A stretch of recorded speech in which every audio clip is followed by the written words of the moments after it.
Voilà, c'est une grâce de pouvoir partager la parole du Seigneur ensemble ce matin. Et j'ai vraiment reçu sur mon cœur une pensée qui vient bien sûr de la parole de Dieu pour nous encourager ce matin. Et on va lire un passage dans Hébreux 4, verset 14. Hébreux 4, verset 14.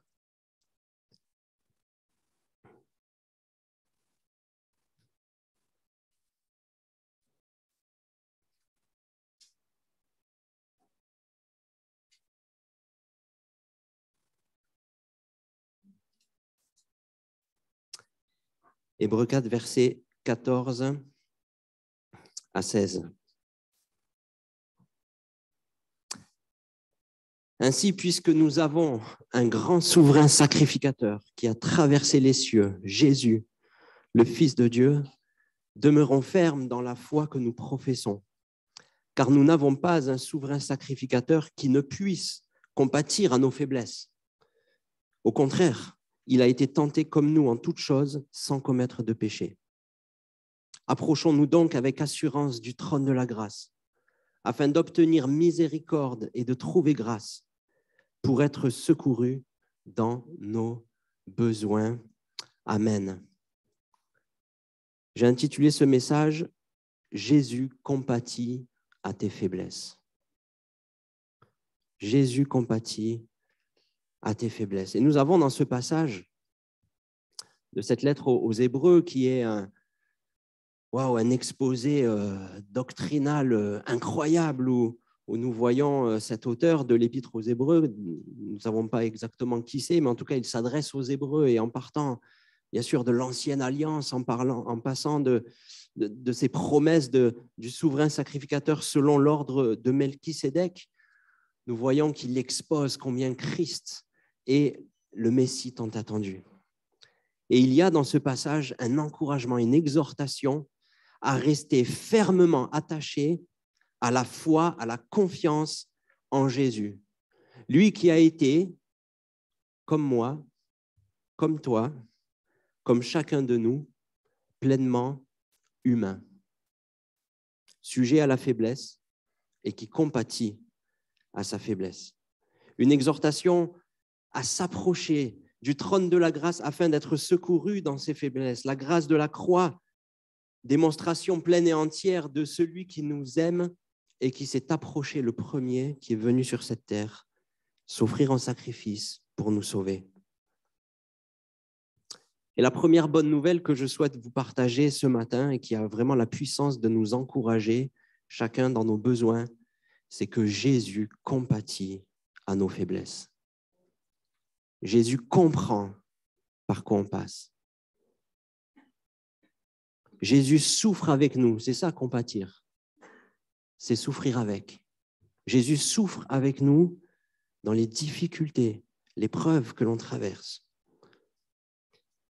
Alors déjà, il faut réussir à définir de quoi on parle quand on parle de faiblesse. Déjà, le mot en grec, il y a trois mots de la même famille qui viennent du mot asténo en grec. A, c'est le privatif, c'est-à-dire ça désigne le contraire. Sténo, c'est la force, c'est-à-dire sans force. Ça a même été traduit dans certains passages en français par infirmité. Ça peut désigner aussi, bien sûr, l'état du corps qui est malade. Et le mot force vient d'un autre mot hystémie qui veut dire tenir debout, être établi, être ferme. Et donc voilà la définition de notre humanité, c'est la faiblesse, c'est être sans force et ne pas pouvoir tenir debout. Et comme on le dit parfois dans le langage familier, oh, ça ne tient pas debout, ça ne tient pas la route. Et voilà ce que nous sommes, on ne tient pas la route, on est faible, on est limité dans notre humanité. Et c'est la réalité. Sans force. Romains 5, verset 6 dit ceci, « Car lorsque nous étions encore sans force, c'est-à-dire faibles, infirmes, Christ, au temps marqué, est mort pour des impies. » Alors, dans la parole de Dieu, on peut trouver quelque part 3 types de faiblesses. La première faiblesse qu'on trouve, c'est la faiblesse vis-à-vis du péché. C'est l'incapacité de l'homme à respecter la loi divine, à l'observer, à la mettre en pratique. L'incapacité de l'homme à résister à la tentation. Et cette faiblesse du péché, Jésus y a été confronté, puisque le texte qu'on a lu en introduction nous dit qu'il a été tenté comme nous en toutes choses, mais il n'y a pas succombé à cette faiblesse du péché. Et on peut lire Hébreux 7, versets 22 à 28.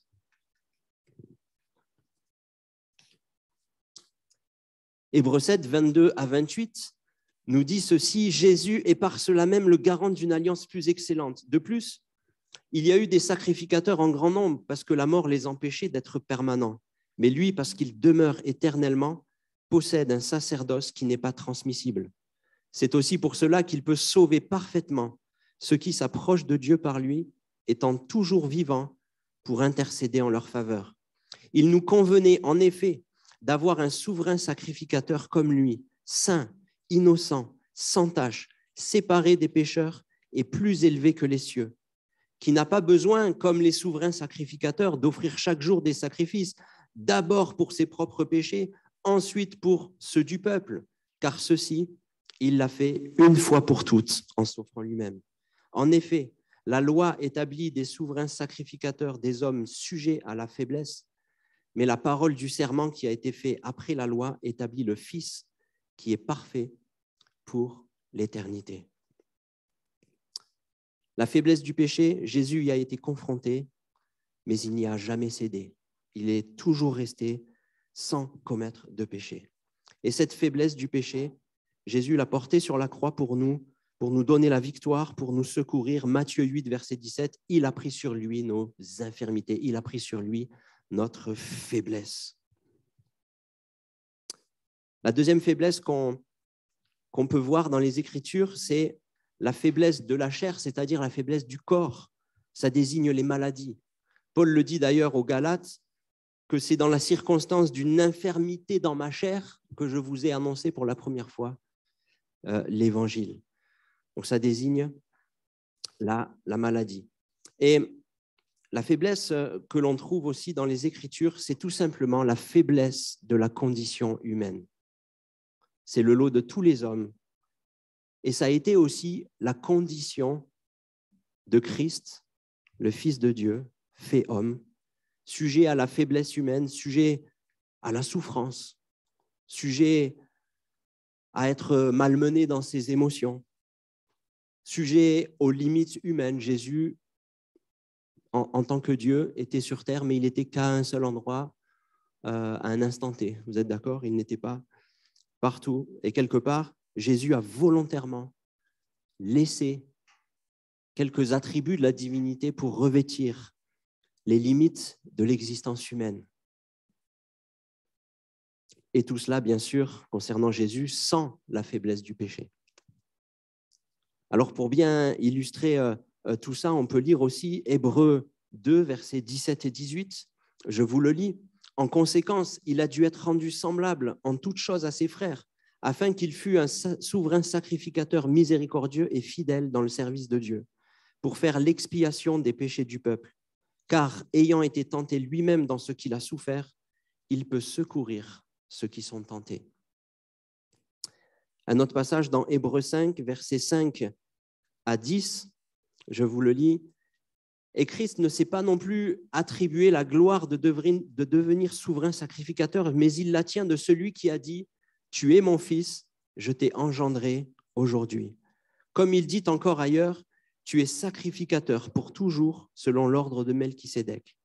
C'est lui qui, dans les jours de sa chair, ayant présenté avec de grands cris et avec larmes des prières et des supplications à celui qui pouvait le sauver de la mort, ayant été exaucé à cause de sa piété, a appris, bien qu'il fût fils, l'obéissance par les choses qu'il a souffertes, et qui, après avoir été élevé à la perfection, est devenu pour tous ceux qui lui obéissent l'auteur d'un salut éternel.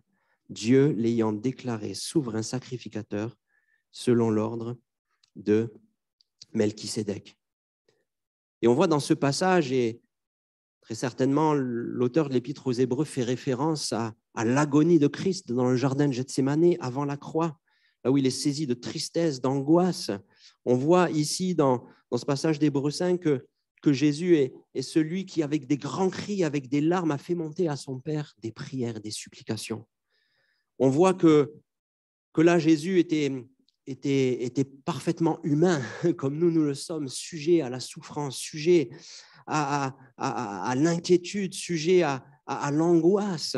Et quand il était dans le jardin de Gethsémanée, il a pris les disciples avec lui, il a dit « Venez, veillons et prions, je suis triste jusqu'à la mort. » Vous imaginez une telle tristesse, je suis triste que je préférerais mourir tout de suite et que ça finisse. Voilà ce qu'a dit Jésus à ses disciples. On voit que dans toutes ces choses-là, Jésus a fait face à des choses terribles. Il a été trahi par Judas qui est venu le trahir avec un baiser. Il a vécu des angoisses. On voit que Jésus était fait de la même pâte que nous, devant la souffrance. Il a fait face à des circonstances douloureuses où son émotion était vive. Souvent, on passe vite, mais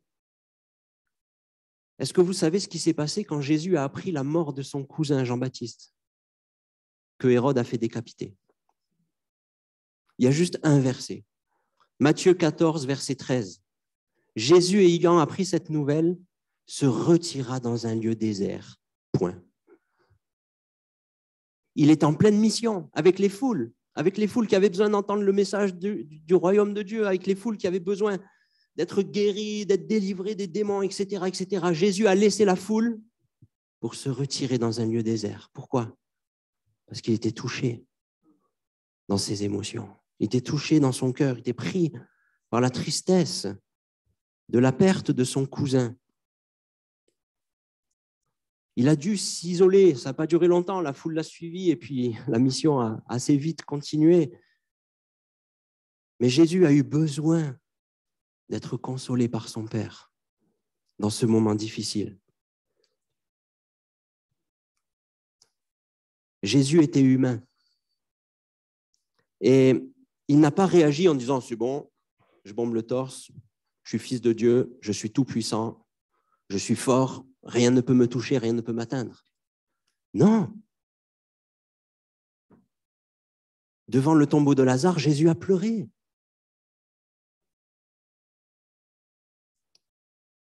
Et je crois que dans notre foi, nous sommes appelés à vivre aussi dans le réalisme de la réalité de notre existence humaine qui est marquée par la faiblesse. Parfois, il a trop souvent été prôné une sorte de foi triomphaliste. Parce que je crois, alors je suis fort et rien ne peut m'atteindre. Et ainsi, dans une sorte de foi qu'on pourrait qualifier de triomphaliste, on peut négliger la faiblesse de notre condition humaine.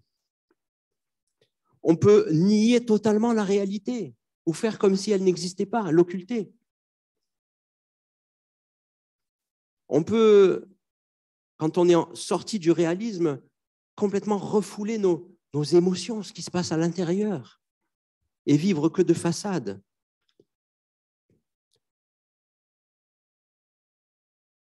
Un pasteur ne doit jamais pleurer, il faut être fort. Ça, on l'a parfois entendu, hein? Non, notre existence, elle est marquée par la faiblesse.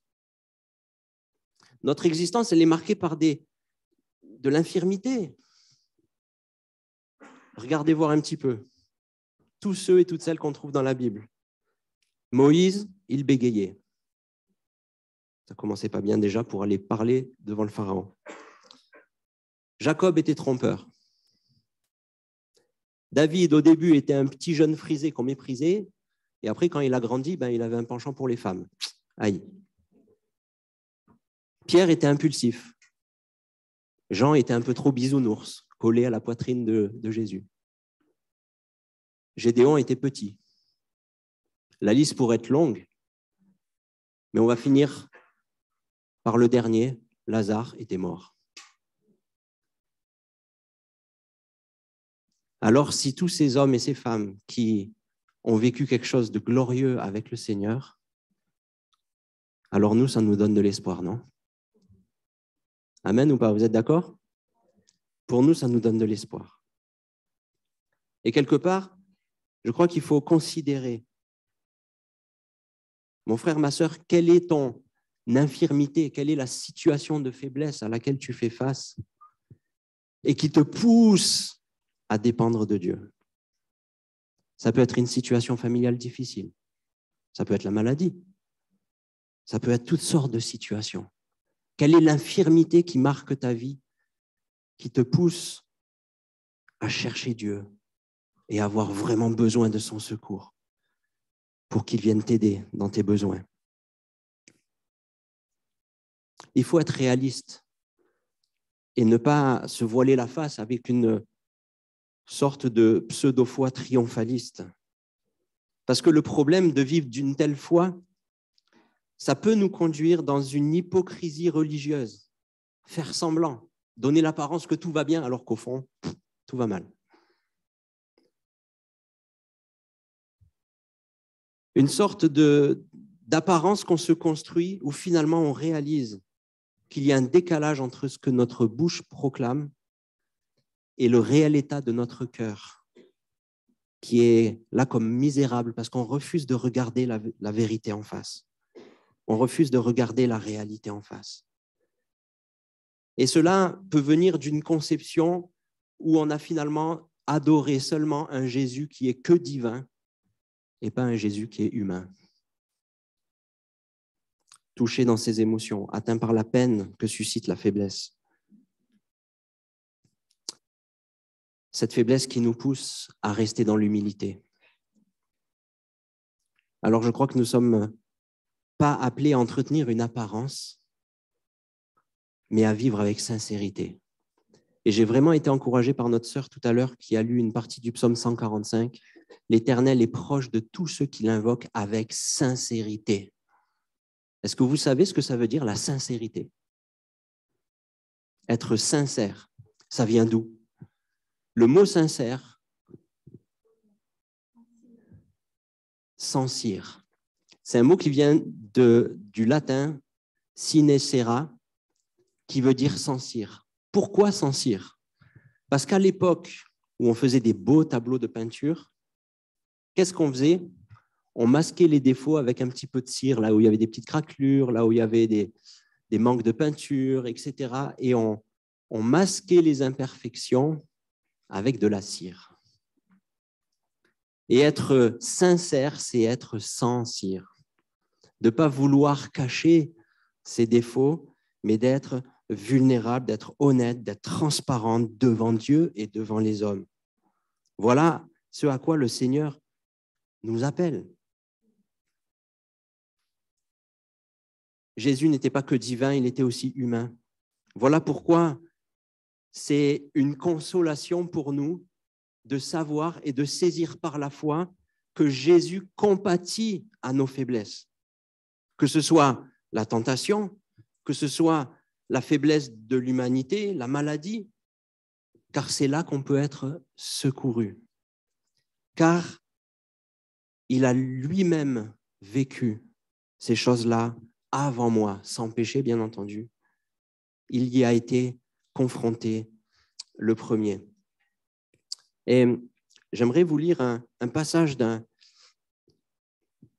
livre écrit par un pasteur Simmons, qui parle de la guérison, des blessures émotionnelles, et c'est tellement riche de sens que je voulais simplement vous le partager.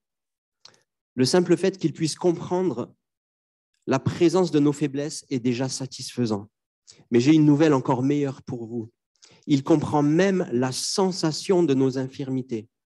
Pas seulement les handicaps, pas seulement les faiblesses, pas seulement les complexes émotionnels et les conflits intérieurs, mais également la peine qu'ils suscitent. Il comprend la frustration, l'angoisse, la dépression, les blessures, les sentiments d'abandon, de solitude, d'isolement et de rejet. Lui qui compatit à la sensation de nos faiblesses, expérimente toute la gamme horrible des émotions qui accompagnent nos faiblesses et nos infirmités. Et où en trouvons-nous la preuve? Quel est l'argument invoqué par l'auteur de l'Épître aux Hébreux pour démontrer que Jésus comprend ce que nous ressentons face à nos faiblesses? Dans les jours de sa chair, lorsque Jésus était humain, il offrit des prières et des supplications, Hébreux 5, on l'a lu tout à l'heure. Dans un moment de méditation merveilleux et paisible? Certainement pas. Il offrit avec grands cris et avec larmes ses prières et ses supplications à celui qui pouvait le sauver de la mort. Ce passage relate Gethsémane, la passion et la souffrance, la croix de notre Seigneur, comme pour dire, voilà, il a tout traversé. Il a lui-même pleuré avec des cris et des larmes. Il a lui-même prié Dieu avec des sanglots bruyants. Il s'est débattu avec des sentiments qui faillirent le déchirer. Il sait, il a connu ces expériences et il connaît vos sentiments. Il souffre avec vous. De tous les termes exprimant l'incarnation, le plus grand titre est sans doute Emmanuel, Dieu avec nous. Dieu est dans, Jésus a été dans son humanité dans la même galère que nous. Mieux encore, Dieu l'ayant traversé lui-même, sait ce que signifie être au cœur de la situation et il la vit avec nous. C'est pourquoi nous pouvons nous approcher de lui avec assurance. Nous pouvons venir avec confiance. Dieu ne dit pas « vous pouvez venir dans la culpabilité » ou « vous pouvez venir dans la honte ». Vous n'avez jamais à penser que quelque chose ne va pas en moi parce que, par exemple, je traverse cette dépression, je ne suis pas assez spirituel. Il s'agit là de cruautés que nous, chrétiens, nous nous infligeons souvent mutuellement. Or, elles ne sont pas bibliques. Et on l'a parfois entendu. Si tu en es là, c'est que tu n'as pas la foi. Ben, bravo l'encouragement. Nous ne nous approchons pas d'un parent névrosé qui ne tolère que de bonnes choses de la part de ses enfants. Nous ne venons pas en la présence d'un père qui dit « Allons, réagis pas comme ça, c'est mal, ne pleure pas ». Non, nous venons vers un Père céleste qui comprend nos sentiments et nous invite à les partager avec lui. Nous pouvons donc nous approcher avec assurance du trône de la grâce, sachant que nous obtiendrons miséricorde et trouverons grâce en vue d'un secours opportun. Nous pouvons venir à lui lorsque nous avons besoin d'être pardonnés et lorsque nous nous sentons coupables pour nos péchés. Et nous trouvons grâce, comme le dit Hébreux 4. Et nous pouvons également approcher lorsque nous sommes minés et tourmentés par les sentiments provoqués par nos faiblesses. Amen.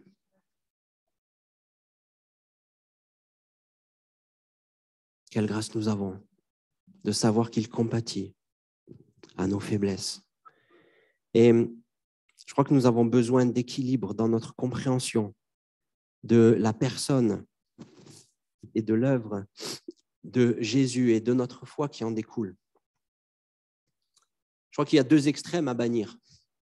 On l'a dit un petit peu tout à l'heure, considérer seulement le Jésus divin et ainsi, là, comme tout spiritualisé et ne pas considérer la faiblesse de notre humanité et croire qu'à coup de proclamation de foi dans tous les sens, on ne va vivre que des choses miraculeuses sans être touché, sans être affecté par ce qui se passe en nous, sans respecter nos limites. On est là, comme je le disais tout à l'heure, dans un triomphalisme qui n'est pas biblique, une vie désincarnée de la réalité de notre humanité.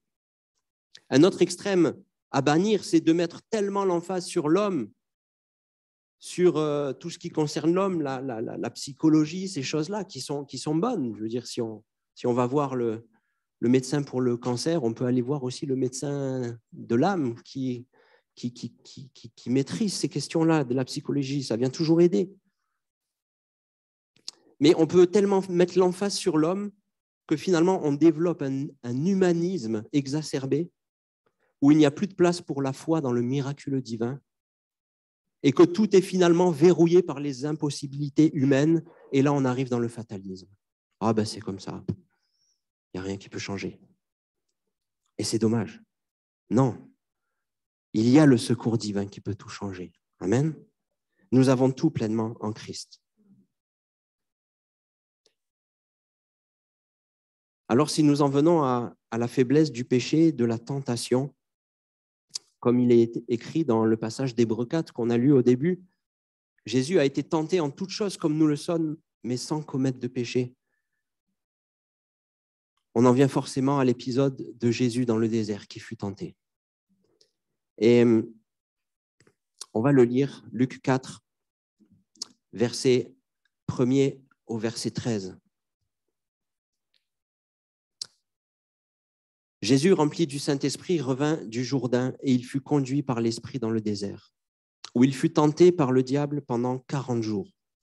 Il ne mangea rien durant ces jours-là, et après qu'ils furent écoulés, il eut faim. Le diable lui dit, « Si tu es fils de Dieu, ordonne à cette pierre qu'elle devienne du pain. » Jésus lui répondit, « Il est écrit, l'homme ne vivra pas de pain seulement. » Le diable, l'ayant élevé, lui montra en un instant tous les royaumes de la terre et lui dit, « Je te donnerai toute cette puissance et la gloire de ces royaumes, car elle m'a été donnée, et je la donne à qui je veux. Si donc tu te prosternes devant moi, elle sera toute à toi. » Jésus lui répondit, « Il est écrit, tu adoreras le Seigneur ton Dieu, et tu le serviras lui seul. » Le diable le conduisit encore à Jérusalem, le plaça sur le haut du temple et lui dit, « Si tu es fils de Dieu, jette-toi d'ici en bas. Car il est écrit, il donnera des ordres à ses anges à ton sujet afin qu'ils te gardent, et ils te porteront sur les mains, de peur que ton pied ne heurte contre une pierre. » Jésus lui répondit, « Il est dit, tu ne tenteras point le Seigneur ton Dieu. » Après l'avoir tenté de toutes ses manières, le diable s'éloigna de lui jusqu'à un moment favorable. Il y aurait beaucoup de choses à dire sur ce passage et on pourrait commenter aussi chaque tentation. On n'a pas le temps aujourd'hui de le faire, mais vous pouvez y méditer. Mais en tout cas, on trouve là Jésus selon la volonté souveraine du Père, parce qu'il est conduit par l'Esprit dans le désert pour être tenté. Jésus se trouve là après 40 jours de jeûne et prière. Je ne sais pas si vous avez déjà jeûné 40 jours. Moi, pas. C'est plutôt rare. Enfin, imaginons l'état de faiblesse de Jésus qui avait faim. On se souvient que c'était un homme. Et quelle était la tentation de l'ennemi à ce moment-là? Pour résumer, la tentation était d'obtenir la gloire, l'élévation, l'admiration des hommes, sans avoir à passer par la souffrance et l'humiliation de la croix. Adore-moi et je te donne tout de suite. La tentation ici était d'utiliser la puissance dont Jésus s'était dépouillé en revêtant la faiblesse humaine en dehors de la volonté du Père, du plan du Père et du temps de Dieu, et pour se satisfaire lui-même. Là, je pense principalement à l'épisode du pain, de la pierre transformée en pain. Puissance que Jésus a utilisée aussi au bon moment, au moment où Dieu l'a voulu, dans la multiplication des pains. Mais là, ce n'était pas le moment. Et c'était pour se satisfaire lui-même et pas pour servir les hommes. Comment Jésus a résisté à ces tentations? Il a contré l'ennemi par la parole de Dieu. Il a résisté à la tentation par la parole de Dieu. Précisément, les 3 réponses de Jésus, il cite à chaque fois le Deutéronome. Ce sont des paroles que Dieu a données à Moïse pour le peuple lorsqu'il était dans le désert, lui aussi dans une grande situation de faiblesse. Vous êtes d'accord? Dans le désert, rien à manger, rien à boire. Le peuple n'avait d'autre choix que de dépendre de Dieu pour sa survie, sinon ils étaient voués à la mort. Dans le désert, le peuple était faible, sans force, infirme, il ne tenait pas debout, comme on disait tout à l'heure.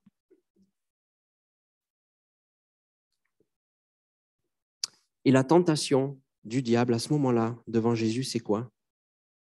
C'est de proposer un raccourci qui s'appelle comment? Qui s'appelle l'orgueil,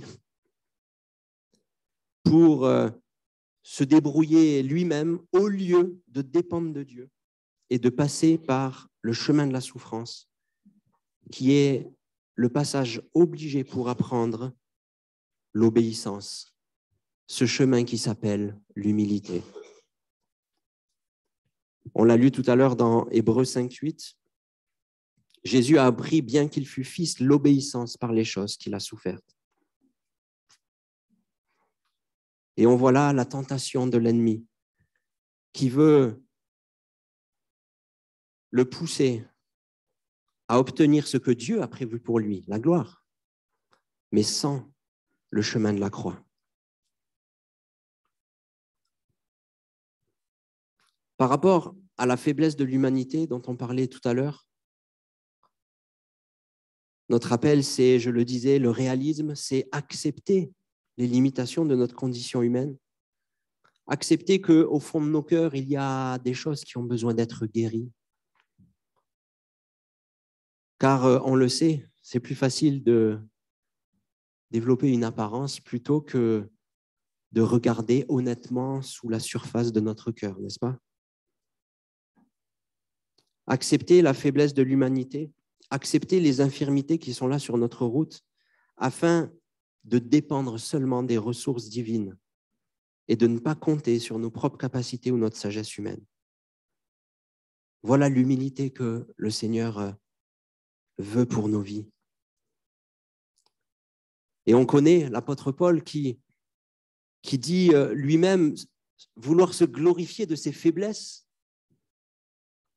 afin de rester dans l'humilité, afin que la puissance de Christ repose sur lui. Il y a tout un passage et j'aimerais le lire avant qu'on puisse conclure ensemble. C'est le passage de 2 Corinthiens, chapitre 11, 2 Corinthiens chapitre 11.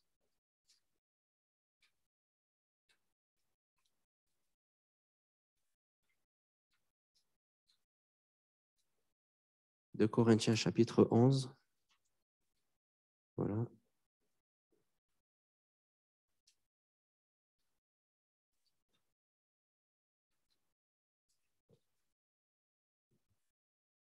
À partir du verset 29 jusqu'au verset 10 du chapitre 12.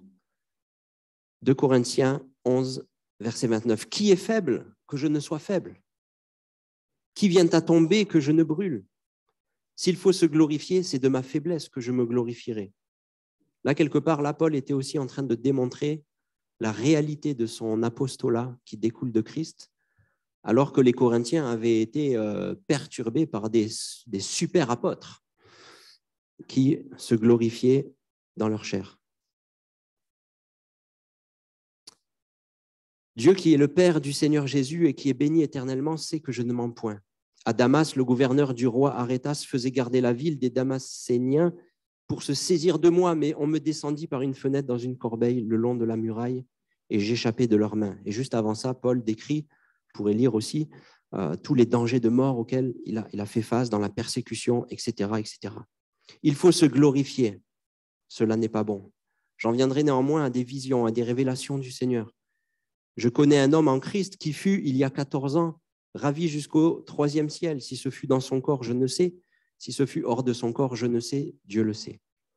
Et je sais que cet homme, si ce fut dans son corps ou sans son corps, je ne sais, Dieu le sait, fut enlevé dans le paradis et qu'il entendit des paroles merveilleuses qu'il n'est pas permis à un homme d'exprimer. Je me glorifierai d'un tel homme, mais de moi-même, je ne me glorifierai pas, sinon de mes infirmités. Si je voulais me glorifier, je ne serais pas un insensé, car je dirais la vérité. Mais je m'en abstiens, afin que personne n'ait à mon sujet une opinion supérieure à ce qu'il voit en moi ou à ce qu'il entend de moi.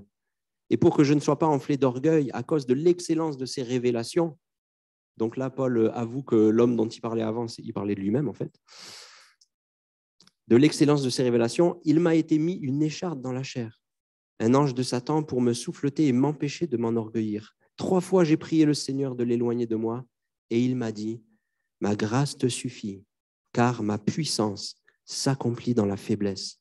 Je me glorifierai donc bien plus volontiers de mes faiblesses, afin que la puissance de Christ repose sur moi. C'est pourquoi je me plais dans les faiblesses, dans les outrages, dans les calamités, dans les persécutions, dans les détresses pour Christ, car quand je suis faible, c'est alors que je suis fort. Amen. Lorsque je suis faible, c'est là que je suis fort.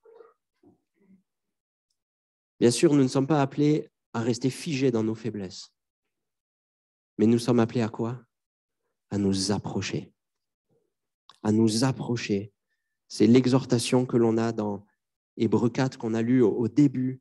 Approchez-vous du trône de la grâce. Nous avons cet encouragement, cette exhortation à nous approcher du trône de la grâce. Et la grâce, c'est quoi? La grâce, c'est que Jésus s'est approché le premier. C'est que lui, le premier, il a vécu les mêmes difficultés auxquelles je fais face. C'est qu'il a lui-même, le premier, été tenté comme je suis tenté. À Gethsémane, il a souffert, il a lutté, des grumeaux de sang ont coulé de son front pour toi, pour moi. Et ensuite, il n'a pas reculé. Il a triomphé avec l'aide de Dieu pour aller jusqu'au bout du plan de Dieu, à la croix, souffrir, afin que toi et moi, nous soyons secourus, que nous soyons sauvés. Le divin médecin a dû souffrir lui-même le premier pour me guérir de mes infirmités. Nous avons l'exhortation de nous approcher. Mais le problème, je ne sais pas vous, en tout cas c'est mon cas souvent, le problème c'est que notre réflexe humain, dans notre faiblesse humaine, ce n'est pas toujours de s'approcher, mais de s'éloigner.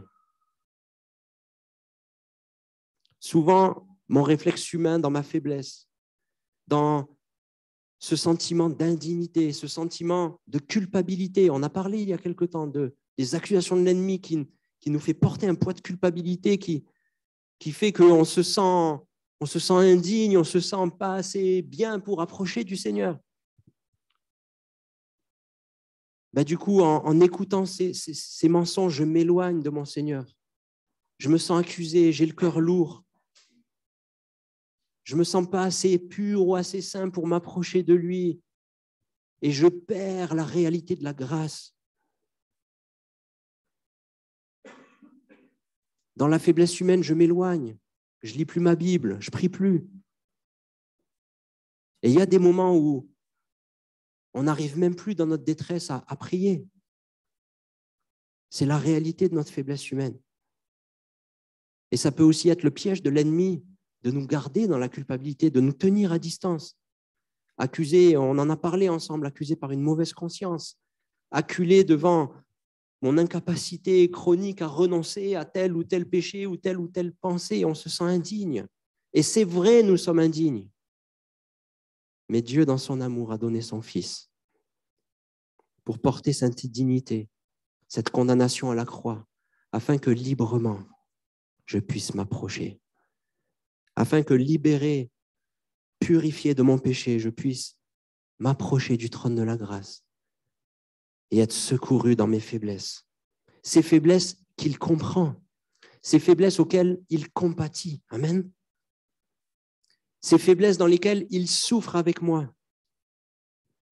Cette infirmité qui peut-être ne va pas changer tout de suite, mais qui va permettre à mon cœur d'être transformé et d'apprendre à dépendre de lui et à refuser la tentation de l'ennemi de prendre des raccourcis et refuser la tentation de l'ennemi de vouloir m'en sortir par mes propres forces. Non. Être là devant ces infirmités pour apprendre à compter sur le Seigneur, pour laisser mon cœur être guéri de tout ce qui peut me tourmenter. Voilà ce que le Seigneur veut. Il compatit à nos faiblesses. Amen. Il connaît le chemin par lequel nous passons. Il le sait. Il le voit et il marche avec nous. Dans la vallée de l'ombre de la mort, je ne crains aucun mal, car tu es avec moi. Amen. Ta houlette et ton bâton me rassurent. Alléluia. Nous puissions nous approcher de notre Seigneur, nous approcher du trône de sa grâce, car il veut nous secourir au bon moment. Amen. Est-ce que nous pouvons prier le Seigneur ensemble? Gloire à toi, Jésus. Seigneur, nous te bénissons pour les promesses de ta parole. Ce que tu veux, Seigneur, c'est que nous puissions nous approcher de toi. Tu vois tous les raisonnements qui parfois nous tiennent à distance. Les accusations, un sentiment de honte, sentiment de culpabilité. Seigneur, nous voulons nous approcher de toi. Bien entendu, non pas à la légère, comme dit le passage d'Hébreux 12. Nous ne voulons pas négliger ta grâce, bafouer ou abuser de ta grâce. Mais nous voulons nous approcher de toi avec un profond respect dans nos cœurs, sachant que, oui, Jésus, tu es celui qui a été humain comme nous, qui a été tenté, éprouvé, comme nous en toutes choses, dit ta parole. Ce que nous ressentons, tu l'as ressenti le premier. Ce que nous éprouvons comme émotion, parfois difficile, tu l'as éprouvé le premier. Et tu veux nous en secourir. Oh Seigneur, gloire à ton nom. Car tu as tout accompli à la croix pour que ce secours soit possible. Tu as souffert le premier pour nous guérir de nos souffrances. Et Seigneur, nous voulons venir à toi ce matin, bien humblement, Seigneur, et déposer nos fardeaux à tes pieds. Nous voulons être vrais devant toi et devant nos frères et sœurs. Donne-nous la grâce d'accepter ces faiblesses humaines. Donne-nous la grâce de ne pas vouloir les cacher ou les maquiller, mais d'être vrais, Seigneur,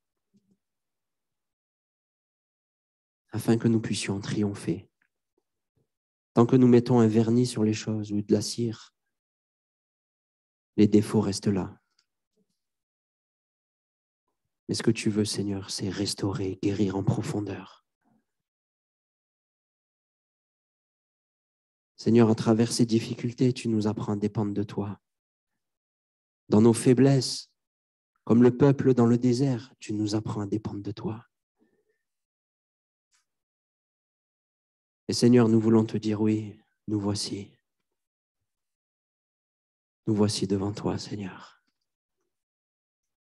Prends tout ce que nous sommes. Prends nos cœurs, Seigneur, nos vies sont à toi.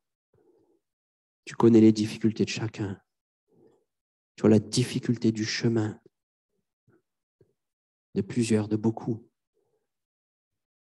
Qui peut se targuer de ne rien traverser de difficile? Seigneur, merci car tu es là avec nous. Tu es proche de nous. Tu t'es approché le premier et tu as mis ton esprit en nous. Seigneur, merci. Merci, Seigneur, pour ces infirmités, car elles nous gardent dans l'humilité. Merci pour les épreuves, car à travers les épreuves, tu nous fais grandir dans la foi. Tu purifies notre foi. Seigneur, merci pour l'œuvre que tu fais en nous. Seigneur, nous t'adorons et nous inclinons nos cœurs dans ta présence. Seigneur, que ton secours se manifeste dans chacune de nos vies pour la gloire de ton nom, afin que nous puissions raconter à nos frères, à nos sœurs, à nos familles, à nos amis, à nos voisins, voilà ce que le Seigneur a fait dans ma vie. Seigneur, tu es vivant et tu te tiens auprès du Père pour intercéder en notre faveur. Quelle grâce nous avons, quel souverain sacrificateur merveilleux nous avons. Tu n'es pas incapable de compatir à nos faiblesses, non. Seigneur, tu souffres avec nous et on t'adore, Seigneur, pour cela. Que ton nom soit élevé dans nos vies, Seigneur. Amen. Amen. Amen. Amen. Gloire au Seigneur. Merci, Jésus.